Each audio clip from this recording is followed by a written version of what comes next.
We're listening to RTI Audio, powered by Rocky Top Insider.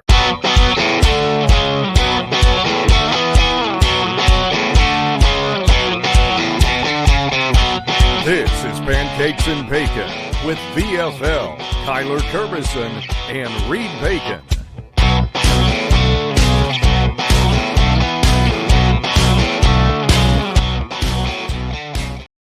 Well, hello, Vol Nation.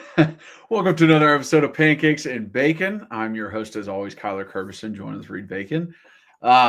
We've got a good one today because a lot is happening on the Hill. Obviously, the biggest news of this week is Nico is gone. So we're going to talk about that, hear from a VFL's perspective on this, hear from a Bacon's perspective on this. But first, if you guys are watching, please like, subscribe, hit the notification bell, leave a comment. If you're listening, rate, review, download, re-download, and then follow us on all the social medias so you can keep up with everything, keep up with all we're doings. But before we get into the big news of the day and break down everything, Reed, how we doing, bud? Yellow! What's up, big fella? Nothing much, buddy. Nothing much. It's good to have you back.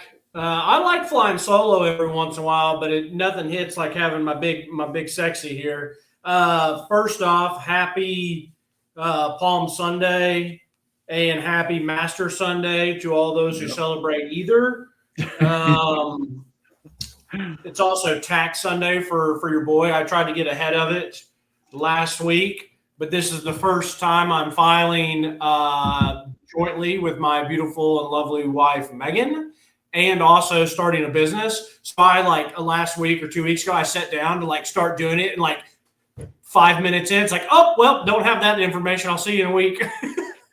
So big difference in my way of doing taxes. My wife is a tax and net worth estate planning lawyer, so our taxes were done a month ago. Does she do 3 and does them all? Yeah, dude. Yeah. No, she was like, "Can I have your W-2 in January?" It's like, sure. Look at her. She's on top of it. She's way ahead of it. So I heard you mention that there was some big news this weekend. Tennessee is without a superstar wide receiver, Dayton Sneed. Yeah, that's some big news coming out of Knoxville. Yeah, he was the only person that I saw across. I don't even know if that's his first name, but that I guess he was a walk-on. Now he's entering the transfer portal. I was like, that'll be funny to mention. But anyways, no, I'm doing well. I'm excited to talk. I have a lot of questions for you. Just because I haven't heard your opinion on stuff. Yeah. I've made my opinion known quite a bit on our Twitter handle. I've done pretty well as a social media manager lately. You've done well. You got some good engagement on some tweets. It's been good. Yeah, I was proud of myself. Anyways, as I write this, not that I was writing anything different, I just was kind of tired of how I wrote it the first time. We are sponsored by Bacon Junk Removal, and we appreciate any and every opportunity that we get. And I am currently writing out this now. Business has been, it was great in March, and April's been pretty good so far, but it just hits different when you own your own business, man. You hope when a day or two goes by and you don't get a phone call, you're immediately like, oh my gosh, what's going on? So I do apologize to any and everyone that I bother you or ask you for referrals or for reviews on the Google page. But anyways, reach out to us anytime. It is appreciated more than you all will ever know. And anyways, Kyler, what's your thoughts, bro? What's your thoughts? Whether it was that he's gone, whether how it was handled, as the former player.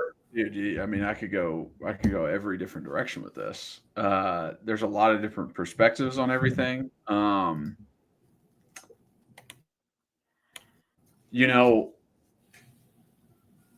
there was a time period when I dealt with some guys upset that wanted to leave. And this is like the fall before my last year there. Some of the offensive linemen were upset, and they were honestly like all like, "Hey, like I don't like either the way I'm being treated or the way that I'm like getting put in the rotation." And kind of like threatened, like, "Hey, like I'm thinking about leaving, like before school starts, before season starts, like." And I had to kind of rally the troops a little bit, like talk to them individually and be like, "What's up? What's going on? Like, why do you feel this way? Like, what, you know?"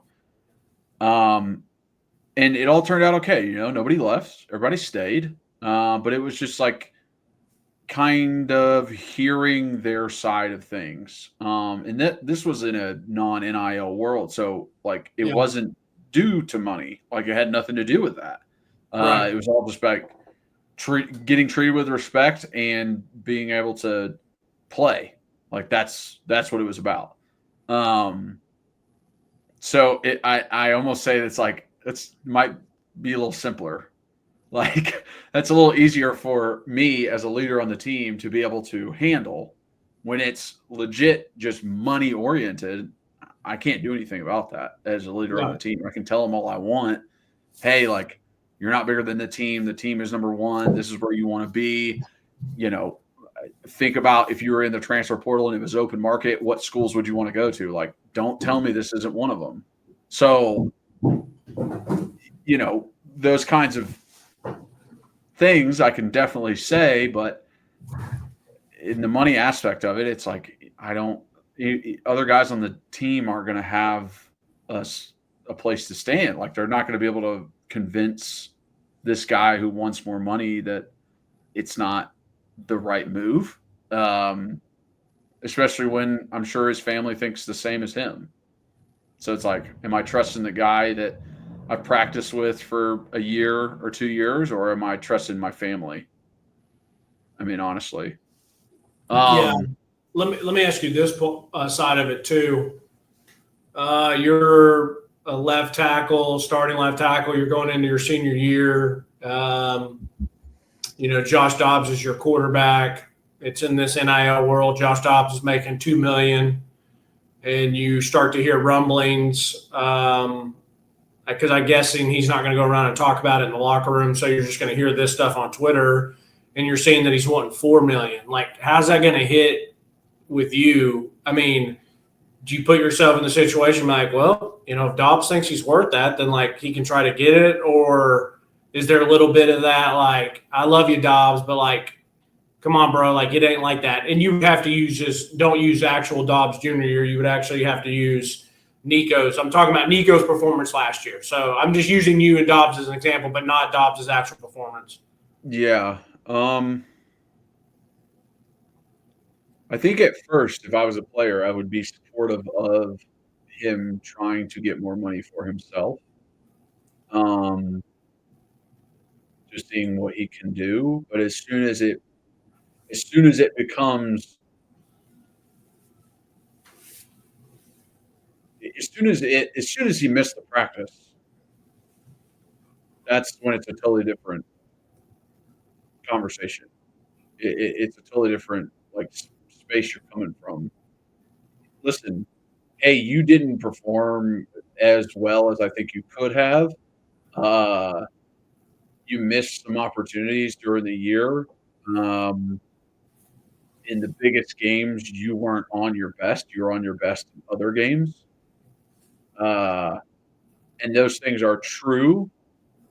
But if you're like, hey, maybe I can talk to them and get more money for playing, good on you. Go try and get more money. As soon as you start to do I am holding something against you and really like I'm going to miss practice, but that you automatically like pull yourself away from me, from the team, from your teammates. You see yourself as someone else, someone different. Like that is the part, and it spoke a lot to Coach Heupel's interview after the spring game. By the way, Um, by the way, it was one of the best interviews I've heard. I think I need to tweet it out. I thought it was awesome. I recommend everyone go listen to it. I agree. But in what he said was, someone asked him, like, when did you know, or when did you like come to the realization that you're like, he's not going to be here, right? Like you're going to let him walk. And he was like, when I got out of practice and there was no communication. And I like, that's honest. That is so true. Cause it's like, man, the trust that everyone has in each other, the fact that everyone is going to give their all, that is literally one of the main points at Tennessee, is to give your all for Tennessee. If you're not, you've already ostracized yourself. So it's like when you don't show up to the practice, that's when it's like, okay, you've gone too far. Yeah, so I agree with all of that, but one thing that maybe I didn't ask the question in the correct way, but I'm thinking, like, if I'm putting myself on a team, whether it was at Catholic or whenever I was at Memphis, and players know on the team who's the real deal, and then there's also who's like a little overhyped. Like whether there's a guy on the team who's a fan favorite, but he's not that good. Like bro maybe had one big hit or one big play, and so there's a lot more, or he's a hometown guy, and so it's like there's a lot of fan favorites or a lot of fan love, but he's not one of the top 5 or top 8 best players on the team. And I truly think, and I want my friends to get as much as they can, and maybe the team is really close as a whole, and the quarterback does hit different because that's supposed to be the leader of the team. But Kyler, there's got to be a little bit in there of you of like, hey, I want you to get what you can get.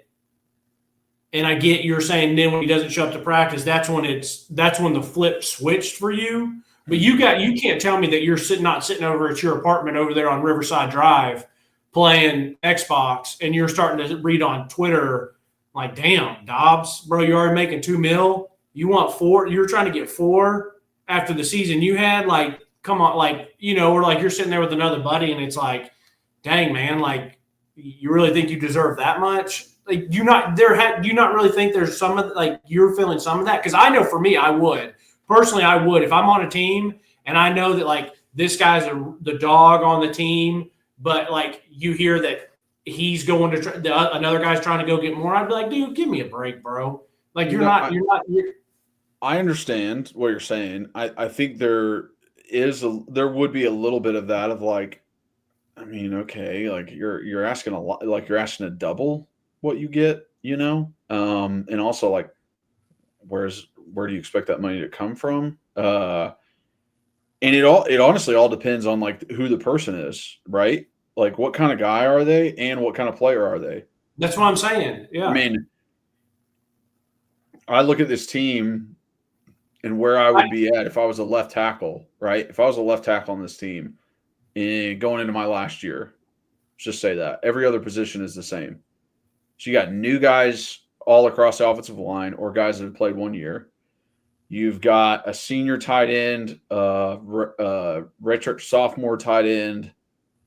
You've got some young wide receivers, one older. You've got a younger running back in Deshaun Bishop. And then you got Nico, who is one of the only 5 stars on the offense and is the leader of your offense.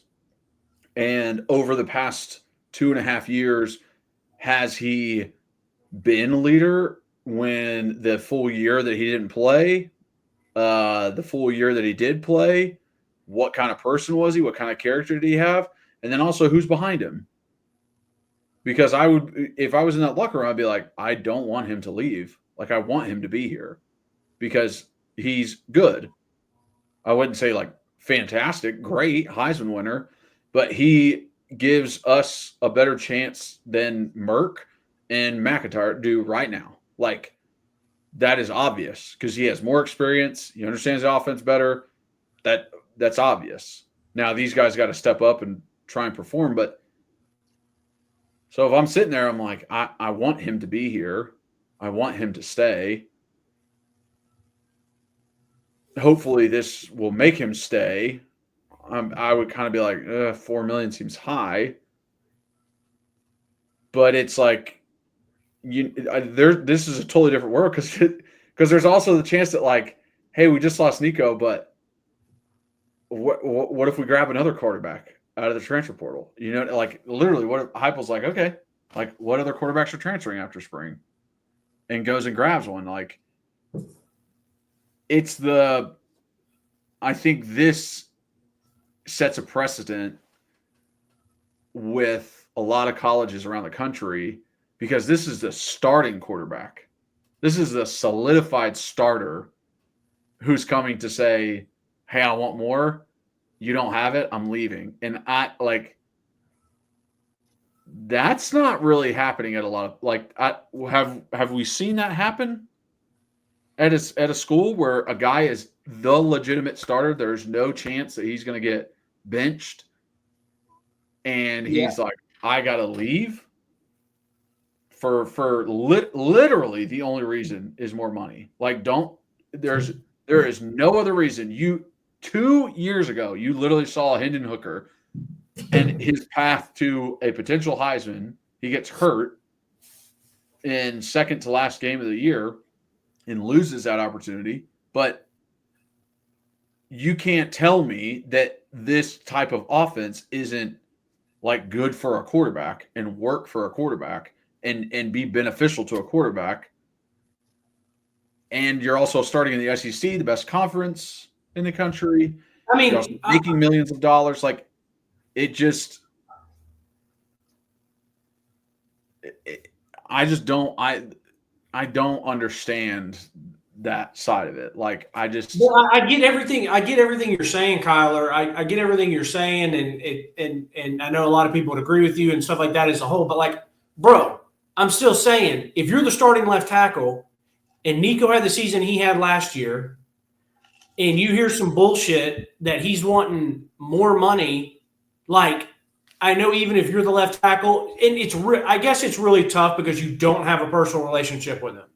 And so that's what I'm trying to get at is, like, how would you feel? But I guess maybe you can't accurately answer the question because you're not there, and it would be really tough if you guys are really close and he was really good to you, and his family was really good to you. But I know myself, and if I'm in a situation and if I'm calling a spade, like, even if he's my good buddy, I can still be like, I'm trying to paint a picture of me as a player, me as, like, you know me, but the other people listening don't. And obviously it's on a much smaller scale, but to try to give the examples, like, I have friends on the team. Whatever team I was on, I have friends on the team that I really like, that I really care about. But you know me, like, when I'm playing sports, especially when I was younger, I want to win. I don't care about our friendship then and there. Like, I would be the one that would, like, call someone out, or I would be fine if they called me out if we weren't playing well. So I guess the whole point to all that is, like, I don't know how some of these dudes aren't on the team. Like, what the fuck are you doing, dude? Like, you're already making $2 million. You were okay last year. You weren't great. Like, you ran out of bounds against Arkansas. You threw a pick in a timely spot against Alabama. Like, he wasn't as good.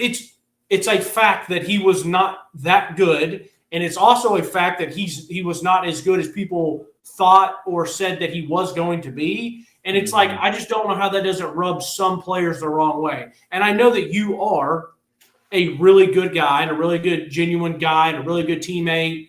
And, like, you do want the best for other players. And I want the players to make as much money as they can. But there's a little bit there to me that's like, I want them to feel like they earned it. If I'm a teammate of somebody and he's asking for more, I'm going to be like, yeah, he deserves more. I hope he gets it. And if he's asking for more, I'm like, dude, this guy does not deserve it. And if he leaves and gives it somewhere else, my attitude is like, I can't believe they paid him that. What idiots. And then I'm just moving on about my business. I think so. I think what you said at the very beginning, that you don't know him, is the biggest determining factor of this entire thing and what your viewpoint is going to be on it. From our fan perspective, this is the most, like, it's a ridiculous ask. Just ridiculous. And you're an idiot for bringing this about, Nico, because now everyone is breaking down everything that you did in the past and looking at every mistake you made, because this has been brought up where you're saying your value is at this certain level. Now, I want you to think about it maybe like this. In high school, after your junior year, okay, a new coach comes in, and Coach Meadows. He integrates a new offense your senior year, my junior year. Tyler Williamson doesn't play defense. He's the starting quarterback. And Tyler Williamson sees that, I don't know, some freshman is behind him as a starting quarterback, and we get paid. And Tyler asks for more money. And you know how good of a leader Tyler is. And even though he's going into a completely different offense than he ran the previous 3 years, ran a wing T and was really good in it, he's going to a completely different offense. You know what kind of leader he is. You know what kind of hard worker he is, how instrumental he is to the team because of the way he approaches things. You kind of are on his side. You're not on the coach's side. You're not on the booster's side. You're on his side. You're like, yeah, let's get, like, how about you guys just divvy it up? Just divvy it up. Do what you got to do. Like, this guy makes a difference for us. We want him here. So it's like, if you have that relationship with the guy, if I'm there in the locker room, I'm like, you know what? He shows up at fucking workouts. He shows up at practice. He's always got a good attitude. He leads from the front and pushes people forward. He's doing that because, you brought up Dobbs, and I was trying to put myself in that viewpoint, and I remember thinking back on it, and I'm like, yeah, dude, if Dobbs had said something along those lines of like, hey, I want more money just based off of what I've been doing, I would have been like, yeah, you know what? Like, go, yeah, he's a quarterback. He's the quarterback at Tennessee. Okay, try and get yours. And that's when we went 7-5. That's when we were bad. You know what I mean? And I still was like, this guy puts in the work. Like, he might not be perfect all the time, but he puts in the damn work. And he is right at this moment our best chance to be a good team. It muddies that water. It muddies that water. Now, what's great is our perspective as fans now and not being on the team. And we are the ones who are able to zoom out, right? And look at the broader picture. We go, this is idiotic. Like, no way that Nico should ask for this, right? I think the guys on the team initially are like, that's my brother. I want him to get what he is. And everyone on that team is going to go like, man, I that's my dog. Like, I wish the best for him. I wish the best for him. Every guy's going to say that because they truly mean it. They do wish the best for him because they've went through adversity together. But once he missed that practice, they're kind of like, hey, I wish the best for you, but like, we got to move on. Like, hey, Mert, what's up, buddy? Like, what? Like, you want to get in the film room? Like, what can I do to like help you move along? Because that would be my first thing. Be like, Merk, hey, let's meet after practice. I want to hear your cadence more because I'm not used to it. I would be with him, being like, okay, this is now what we're doing. I have to move on. But being zoomed out, and that's why it's so impressive what Heupel did and what he said, because he is so integrated into the team. I guarantee he's in every quarterback meeting that there is. He's always around the quarterbacks because that's what he played. That's what he is. That he saw that out of Nico. He saw the hard work he had, the work ethic, and he was able to remove himself, zoom out, be like, nah, I'm sorry. Like, bigger picture, I got other guys, and I can't pick you over everyone else on the team and the university. So it's like here's a grown-up decision, right? Yeah. I don't think any of Nico's teammates would have been able to make that decision because of where you're at. But once that happens, it's kind of like shit. Like Nico, you are now my opposition because you're going to go to a different school, and I might have to fucking play you. Yeah. You're right. Yeah, you're right. I almost started this thing off 26 minutes ago now, asking you a question that, it's probably not possible to answer, just because, and you actually did answer it in a lack of a better word, a good way, meaning you said, hey, I'm with him until he's not showing up to practice.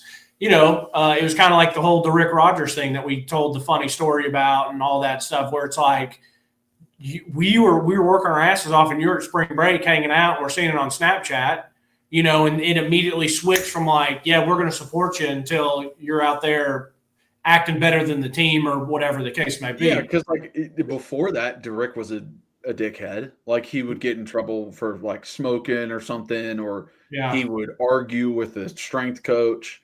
But it was like, I mean, okay, like Rick's just like that. But he was always at the workouts, always at practice, at the meetings. So it was like, he's still here, he's still part of it, and he's still a gamer. So like, okay. But as soon as he's like, I'm missing it, like I ain't coming in, I'm not communicating, it's like, okay, dude. Like, enough's enough. Enough's enough. Now you consider yourself better than us, that you don't have to do this. Yeah, it's very much that. It's very much that there is the coaches, the players, the fans, the administration, and he alienated himself from his last straw, meaning Nico, of the players. Yeah.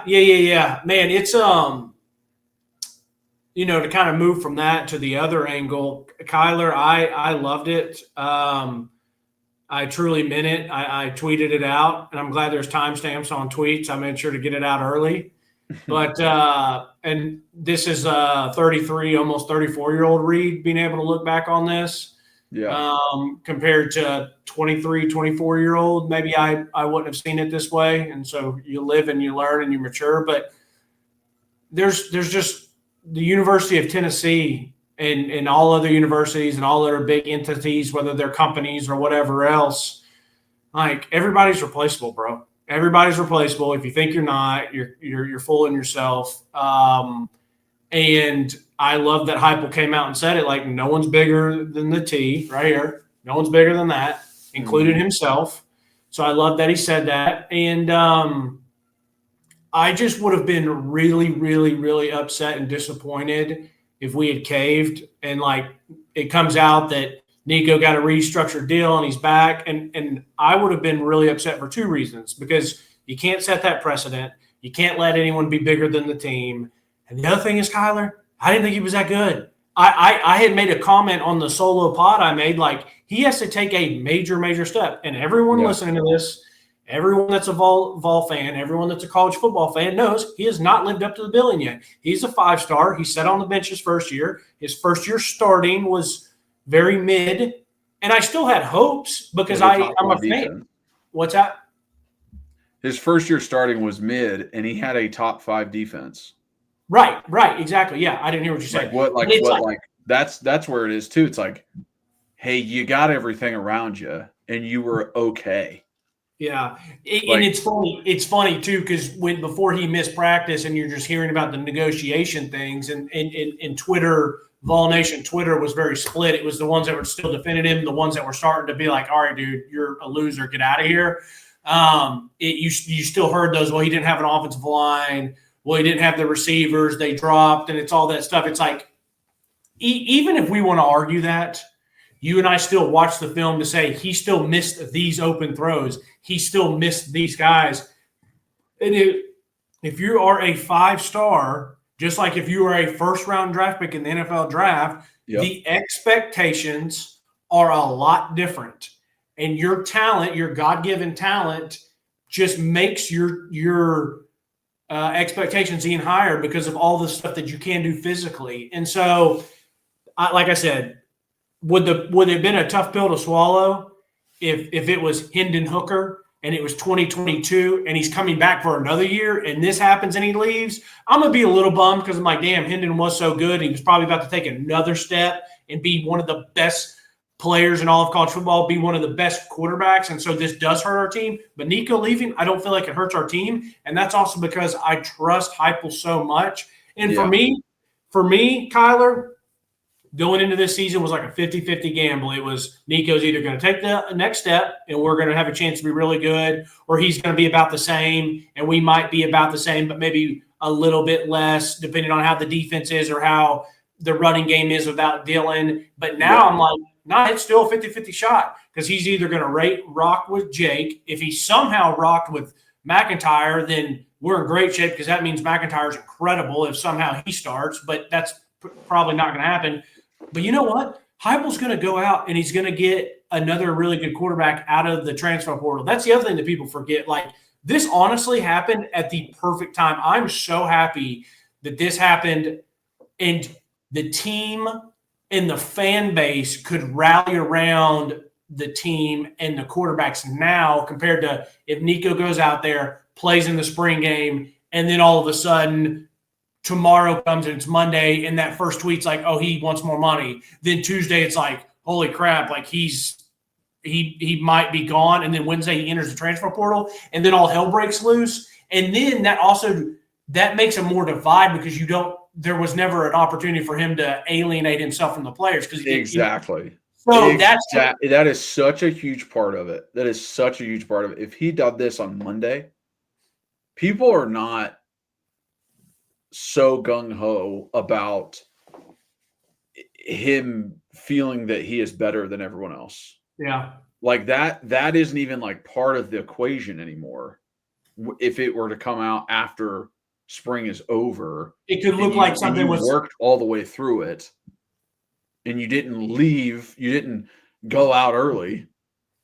It's like that makes such a huge difference. And also like not communicating, not just telling them like, hey, this is the amount of money that I would like. This is what I want. And I want to be here. I want you to be able to give me this money and for me to stay here. That is my ultimate goal. Right. And then it comes Thursday night. You don't text Joey or Coach Hype. Be like, listen, guys, like, I still want this to happen, but I'm not going to be at practice tomorrow. Okay. And I'm probably not going to play the spring game because now that we're talking about this, if I roll my ankle, if I tear up my knee at practice or at the game, then I got nothing left. So I'm just letting you guys know now, I'm not going to be there, but I still want to be a part of this team. I want you to know that. That is so much different. That is so much different. And Heupel, like your chances of getting what you want go astronomically up.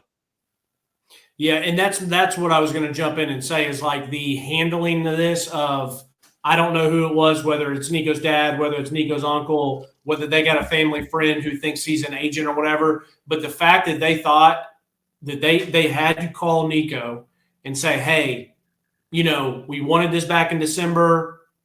Maybe Tennessee said, we'll work on it. We'll see what we can do. Or maybe Tennessee even then said, hey, like, we're probably not going to blink, but we'll see what we can do. And so Nico and his family are like, all right, we'll be here during the spring and see what happens.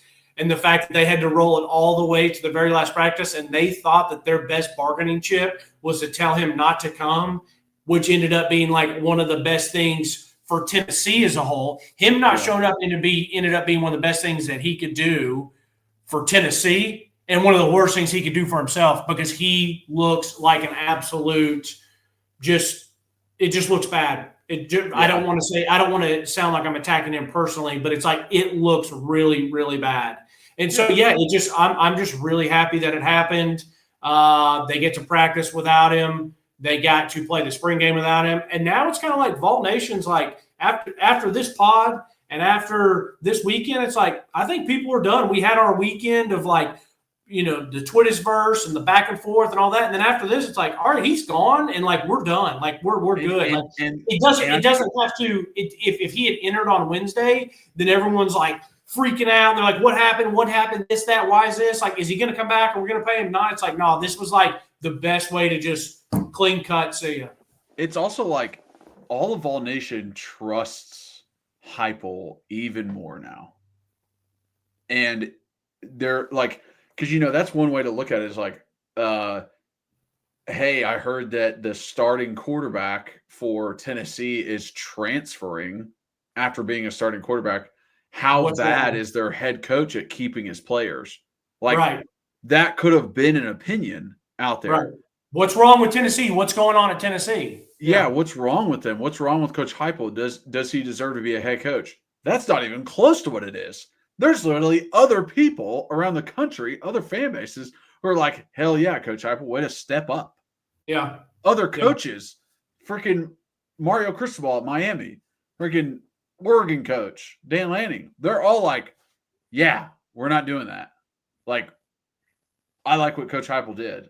That's the exact same thing that we would do.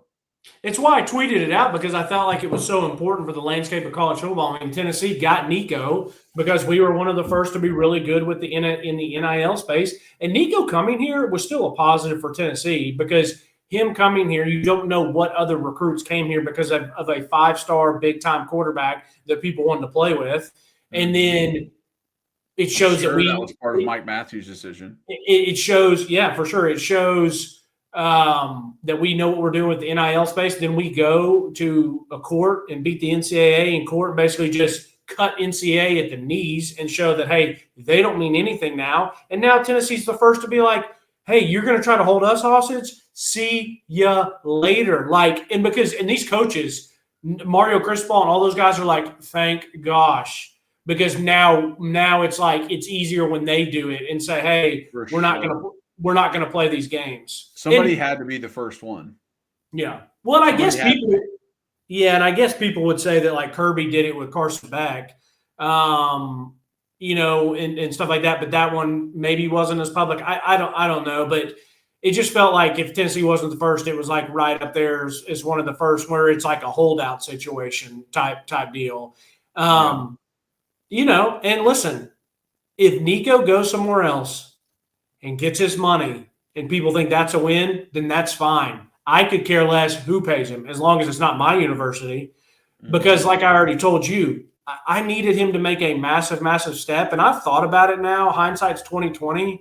I tried to be really positive because there were flashes with him. And you truly don't know in sports when the light bulb is going to go off for somebody, how long they have to be there to play. I mean, if you think about it, I know this is a very extreme, but Joe Burrow wasn't very good. Like he was very mid his first year at LSU. The next year he comes out and he's incredible. Now he's one of the best quarterbacks on the planet. So like you still have hope as a fan. Yeah. But like I go back to thinking about like he wasn't very good in the Iowa game. He didn't throw to open guys. Like I'm sitting here thinking I'm sitting here seeing some 6'5" rocket arm athletic Polynesian from the West Coast. I'm like, oh, he should come out here and start diming people. No, against Iowa, he ran a bunch. And then to start this year, like he's not throwing it. He's not accurate on some stuff. He's not hitting guys. He's not seeing it. He's not letting it go. And I told you, I think Heupel's so good that like I don't care if our quarterback is 5'9", 5'10", and 220 pounds with a beer belly. If he throws it on time and accurate, Tennessee's going to be really, really, really good. It's then when they get the high-level guy that has that athletic ability too that they're going to be incredible. It's like Baker Mayfield was really, really good in college, and he's good in the pros, but kind of someone of that build, that just does those things. It's like Tennessee's good, but then when you get a Josh Allen, that's when they'll win a national championship. Yeah, I completely agree because it's like Josh Heupel, the way his offenses work. Who won SEC Player of the Year, Offensive Player of the Year last year? A running back for Tennessee. who won it 2 years ago, a quarterback for Tennessee.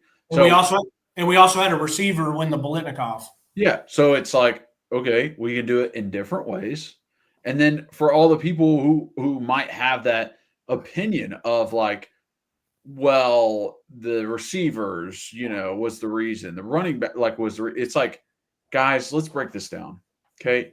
We won 10 games and went to the college football playoffs. Okay. We had a top 5 defense for the entire year. Okay. Our running back won SEC Offensive Player of the Year. And you're trying to tell me that the reason we didn't win more games or go further was because of a couple wide receivers? That's what you're trying to tell me. That was the reason, because the wide receivers couldn't quite run the routes.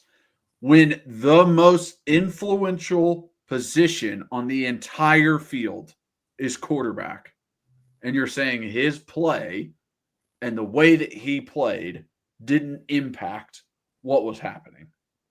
That's just not real. It's not true. It's made up. It is farcical. Okay? He and his limitations that he had last year are reasons for why we were where we were last year. Okay? Some of the things he did well were reasons why we won games. Okay? But some of the things he did poorly were a reason why we lost. And that is a blatant truth. And if he doesn't realize that, I feel bad for him. Because everyone should look back at their mistakes, at their screw-ups, at, hey, what did I do wrong? Because if you don't, you're going to stay the same. Yeah. Or you're going to get worse. Yeah. There's no growth. If you don't look and say, hey, I wasn't that great. I can do better. I can play better. I should have thrown a better ball. Then you're not going to be able to later. Like if you don't take that approach, then it's just like, oh, I threw a perfect ball. It was his fault. Oh, I threw a perfect ball. It was his fault. Okay. Then you're just going to keep throwing that bad ball that you think is perfect. Like, why would you ever change it? You think it's a perfect ball. Exact same or get worse. Being 33rd or worse in every quarterback category and winning and going 10-2 and losing the first round of the playoff is not good enough. You should look in the mirror and go, what was the result? That's not good enough. So how do I change the result? Yeah. Maybe I'll look at myself. Yeah. So last thing to wrap this up, and I'll just go ahead and tell you, I'm not worried at all. I am not worried at all. Like, I trust Heupel. He made a great point in that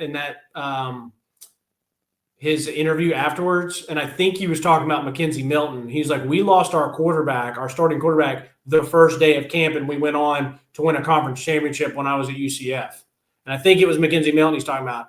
So I'm not worried about Tennessee at all going into next year. We have the spring window to bring a quarterback in. He has all summer to work with these guys and do everything else. And then if it is Merck or GMAC, like, I'm not necessarily worried about production-wise. I would be worried about the lack of depth. And if one of them gets hurt, then you're in trouble. But ultimately, like, I'm sitting here and, like, Nico being gone, like, I'm like, dude, I'm not worried about our team next year at all. I think we're going to be about the same, if not better. Like, that's my thought. And so my question to you is, how do you feel now that he's gone? And by the way, that's me being truthful. I'm not just saying that to make myself feel better. Like, I truly in my heart believe that. I would tell you if I was worried, like, that he's gone. I mean, listen, you said 50-50 for Nico to make that jump or not. Yeah. And I was thinking to myself that that's a big one for us next year for our offense because of the fact Deshaun Bishop's the starter. We don't know who RB2 is. A lot of new offensive linemen, also a lot of new wide receivers that are going to be playing more. So there wasn't a lot of other positions with consistency in a lot of other spots that could be like really big game changers. So I really thought either we are going to be the same or worse unless Nico can step up. It's also like, we lost some defensive players too. So Tim Banks is there, but what's to say we're going to have that good of a defense again? I don't know, because it's hard to just be that consistent with turnover. Okay. So going into this year, it was like, I'm hoping our defense doesn't have to be as good, but Nico can be better and our offense can be better. And it's more like 2022, except the defense is not as bad. If that makes sense? I 100%. Because that was what I was imagining for the well, season. Our offense is better. Our offense is more like 22 offense. Our defense is more like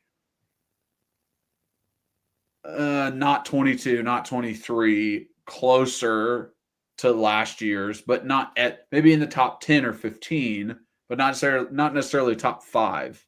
Well, it's funny you say all this because I thought the exact same thing. And I made the same point until I was talking out loud in last week's pod by myself. And as I was going through it, I was like, holy shit, I think our defense is going to be really good again next year because, yeah, you lose Omar Norman-Lott, you lose Amari Thomas, you lose James Pierce. But our secondary is basically the exact same besides Will Brooks, who Will Brooks made some really, really good plays. He's a really good player. Our secondary – what? I mean, McCoy being back is like – yeah. And Ricky another year, and then you still got Andre Turrentine. You got guys that can rotate back at that safety spot. You got Boo another year. I'm like, our secondary will be fine. Totally fine. I'll be shocked if they're not. Our linebackers are just the exact same, but a year newer. And so then I'm like, our defensive line, you still have Bryson Eason. You still have Dominic Bailey coming back. And then you have all the young guys. And it's like, I'm sitting there. Yeah, and I'm sitting there banking on that those younger guys take a step, but it's D-line. I'm going to be shocked if they don't. And so I'm sitting there, I'm like, damn, our defense is going to be nasty again next year. Like, I truly think that. Like, are they going to be elite? No, I don't think that, but I think they're going to be really good. Yeah. So going into it thinking like the offense will make the difference, it does make me feel like, okay, now we're behind. We're a little behind because these guys have gotten a spring game in of, playing with the ones. It's not like they were getting a lot of rotation at one QB. So we're behind a little bit, but because of the way this happened, because of the fact that it is a starting quarterback who just left, it kind of makes you go like, hey, we just had our first round quarterback we picked 2 years ago tear his ACL in OTAs as an NFL team. And you go, we're going to do our best. We're going to try and get another quarterback so that we can compete this season. But you think expectations are as high as they were a week ago? I don't. think that's a great the same expectations they did a week ago. They love Heupel. They think he can turn things around because he has done it over and over and over with new players every single year. But the expectations are not as high as they were 1 week ago. See, I agree with the point that you made about OTAs in the NFL, but I disagree because it's college and it's so much easier to get another really high-level guy because there's a lot of really good quarterbacks in college that can be good in college. OTAs, you're pretty much screwed because there's probably no one out on the streets. So, yeah, maybe I'm being naive, but I just feel like there's going to be another quarterback that he can get in here that he has all summer and fall camp with. It's just like I feel better because I feel the expectations are lower. Like I feel okay right now. Yeah. I'm not like freaking out. No, I'm not either. Listen, we don't have the same guy we just had last year. Okay. He's not in the system for the third year in a row. We're going to have a new quarterback. I'm like, I am not going to put myself in the mindset of like, we're making the playoffs. I'm going to be like, this is going to be awesome if we make the playoffs as a number 10 team. Let me just point it to you this way, Kyler. You look at Nico's stats last year and what he did in some of those games, you don't think that we can replace that in one offseason?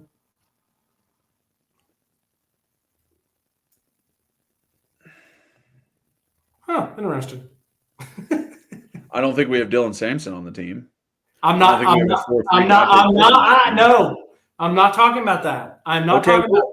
Well, hey, guess what? There's 22 guys that start. I agree. I think yeah, sure. You can make Merklinger get the same amount of stats that Nico did last year. That's all I need. But that means that I know if the quarterback, if Nico were to perform and stay, right? If he stayed and he performed the exact way that he did last year, we lose more games. Oh, facts. For sure. So that in and of itself makes me go, we're going to lose more games. We're probably not going to win 10 games. But once again, I told you it's 50-50 for me. It was, does Nico take that next step to make us better? Well, he's gone now, but it's okay because I'm still at that, hey, we're still at 50-50. We're going to bring someone new in, and they're going to be, my opinion, there's no way whoever he brings in, their stats are any worse than Nico's. So we're still here again, but that other 50% chances he brings in another really good high-level quarterback that, once again, might not look like Nico, might not have the arm talent as Nico, but if he throws it to the open guy, we're going to be really good because Heupel's that good. That was my point to it. I agree. It was a 50-50 chance. Yeah. But I don't think your hope versus despair was 50-50. If that makes sense. There's a 50-50 chance he's going to get better. 50%, he's going to stay the same or get worse, 50%. But I think the hope going into the season was more like 60, 70%. And the despair going into the season thinking he will probably stay the same or get worse was closer to 30% or 40%. Yeah, but you just said a key word there, hope. I hope that he got better, but my realistic was like, I'm not going to be shocked if we go into this next season and Nico's really not that much better to be a 2022 type year. I mean, come on. I'm serious. Dude, I'm telling you, bro, you know me. It is hard for me. Once I see somebody, it's hard for me to think they're gonna change. Leopard doesn't change its spots. Trust people who they are. That's ridiculous. I mean, you're literally best friends with someone who got better. I agreed. But you didn't play quarterback. I mean, I every offseason, I'm like, I have an expectation that people get better. I think you will. I do too. I do have that expectation. It's almost difficult to not. Yeah. Like you have to be a real POS to not get better in the offseason. Like to not get stronger, faster, better in shape, more knowledgeable, better technique. Like you have to not give a shit. Yeah. Is the only way that you're going to stay the same or get worse. So it's like, when you say there's the 50-50, it's like, well, I feel like it's more 60-40, 70-30 in my experience and belief and hope for the year. And now that Nico is gone and it is a new guy, that 60 or 70 hope isn't there anymore. I'm kind of like, now it's definitely a coin flip.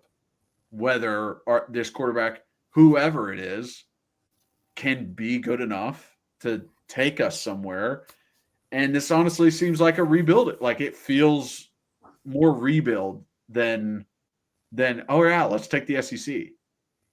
I mean, it does. No, I agree. I agree with Lidge, but I just, like I said, man, I trust Heupel so much. There's a lot of good quarterbacks out there. I think there's a lot of good quarterbacks that would love to play for him and his system. And it's like college is so much different now. You can go pluck a guy from like from Duke or Tulane or Memphis or whatever. You can go get a guy who's put up huge numbers and been a really good player, and you bring him to Tennessee with Coach Heupel, and you're not going to miss a beat. I mean, you see it all the time. And so that's just why I'm just like, bro, I ain't worried. It's April. we got a lot of time. Like, I didn't trust Nico anyways. Like, I was hoping he would get better, but I still didn't trust it. Listen, I did not expect us to talk this long on Nico. So next week I got some questions for you about the offensive line, and we can dive into some of the stuff. I mean, the orange and white game, neither of us went. It wasn't online. I mean, it wasn't on TV or streaming. We have seen clips. We have read about some stuff, but we'll dive into the kind of the more team as a whole next week. Yeah, I definitely expected us to go this long. Oh, I did too, but I didn't think it'd be Nico the whole time. Like, I have some offensive line questions for you. I got some different stuff. No, okay. See ya. See you, buddy. All right. Thank you guys so much for watching and listening. If you are watching, please like, subscribe, hit that notification bell, leave a comment. Love the comments. If you're listening, rate, review, download, re-download, and then follow us on all social media. Really appreciate you guys. You're the best fans in the world. That's why we are where we are. That's why Coach Heupel feels that he can say those statements, that the power T is bigger than anybody else that's here, because of the support this fan base has and because of what that power T means. So very much appreciate everyone. And as always, I won't end it with anything else besides go Vols.